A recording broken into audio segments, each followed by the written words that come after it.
Chapter 24. The graveyard gates were 12 feet tall, wet with rain and armed at the top with razor-sharp spikes. Clarissa was up and over them in seconds. A jump, a flip, and a perfect landing on the other side. She grinned at Wildboy between the bars. "Bet you can't get through." Wildboy checked again that the street was empty, and then tugged off his sack disguise and kicked his clown shoes into a puddle. He brushed back the hair on his face and grinned at Clarissa. "Bet I can," he said. Pulling the gate on its chain, he stepped sideways through the gap. Clarissa muttered something about cheating, but he pretended not to hear as he peered through the misty moonlight at St. Mary's Somerset Church. The building, once perhaps beautiful, was now almost completely blackened by grime. The only signs of its original colour were 4 pinnacles of white stone that rose from the top of the tower like skeleton fingers reaching into the night. Clarissa peered warily around the dark graveyard. "Do you think the killer's here?" Wildboy crouched and examined the gravel path that led to the church. He couldn't see any signs of footprints or other clues to suggest anyone had been here since it had last rained, but he was sure this church was important. He brought the doctor's notebook from his pocket and reread the words from the torn-out page. "The machine burned Mary Somerset." "The machine what changes you," he said. "What?" Clarissa said. "Nothing." Clarissa trudged to a wooden hut off the path, unlocked the door with her picks and stole a lantern she saw inside. She struck the flint and handed Wildboy the light. Now that she led them here, she was happy to let him take charge. "So, what are we looking for?" Wildboy wished he had an answer. His big eyes searched outside of the church for clues to make sense of the words in the doctor's book. The building was derelict, but it didn't look like it had suffered any fires recently, nor did any of these gravestones, or the... He closed his eyes and groaned. What an idiot he'd been. "Of course," he said. "The graves." That middle word in the book wasn't burned. It was buried. "We gotta check them graves," he said. They set off through the graveyard that ran along the side of the church. Mouldering headstones rose at odd angles from the long, straggly grass. Wildboy's lantern cast a shaky glow over ivy-covered headstones, broken-faced angels and sacred promises carved in stone. "We will never forget you. I will fear no evil. I will rise again." He had never been in a graveyard before, and he didn't like it. He thought he saw something move behind one of the stone tombs. He turned, but there was no one there, just the wind rustling the long grass. "Over here," Clarissa called. He rushed to where she stood beneath the sprawling arms of a yew tree. The grass here reached halfway up his legs, and the headstones, small and cheaply cut, were stained with patches of glistening slime. Wildboy held the lantern over one of the graves.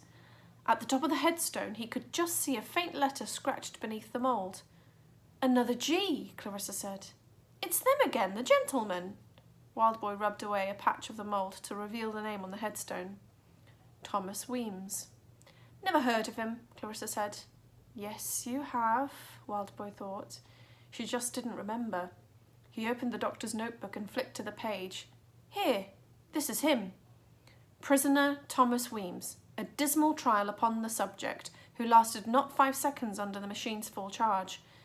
His heart began to beat faster. Not fear this time, but excitement. "Let's check these other graves," he said. They ran through the long grass, inspecting names on the stones under the yew. "Rook," Clarissa said. "This one says Clarence Rook. That name's in the doctor's book, ain't it? This stone's got a G on it and all." "And these 2, Wildboy said. "Doyle and Mayhew." He crouched to examine another grave, but Clarissa closed the shutter on the lantern. "There's a carriage," she whispered. Wildboy followed her gaze towards the street. The carriage was big and black with a golden emblem on the door. Its light rippled a crimson glow across puddles as it rattled closer. It was slowing down. "We should hide," Clarissa said. They rushed behind the trunk of a yew and watched the carriage come to a stop outside the gates. Wildboy could now see the emblem on the door. It was a golden letter G.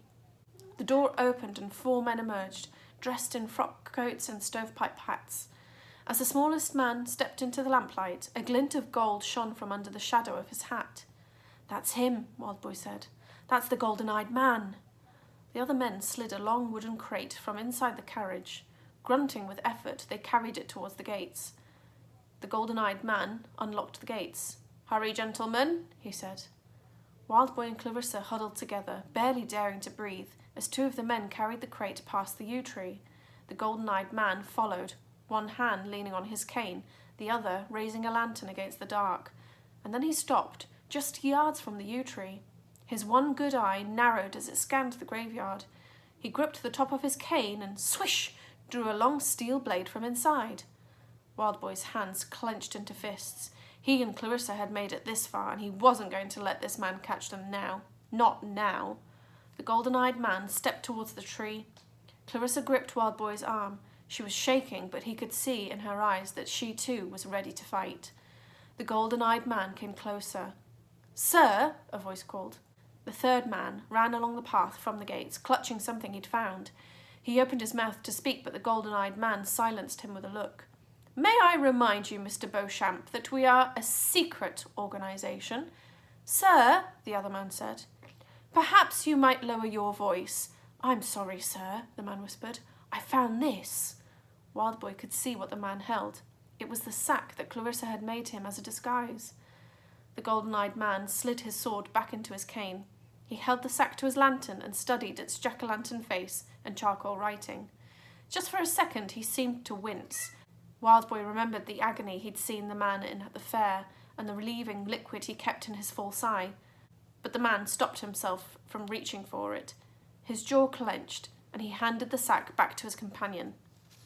"It is the boy," he said. "Impossible, sir." "It is the boy, and he was not alone." "The circus girl?" "Presumably." The golden-eyed man was silent for a moment. "We have underestimated those two," he said finally. "Perhaps quite seriously."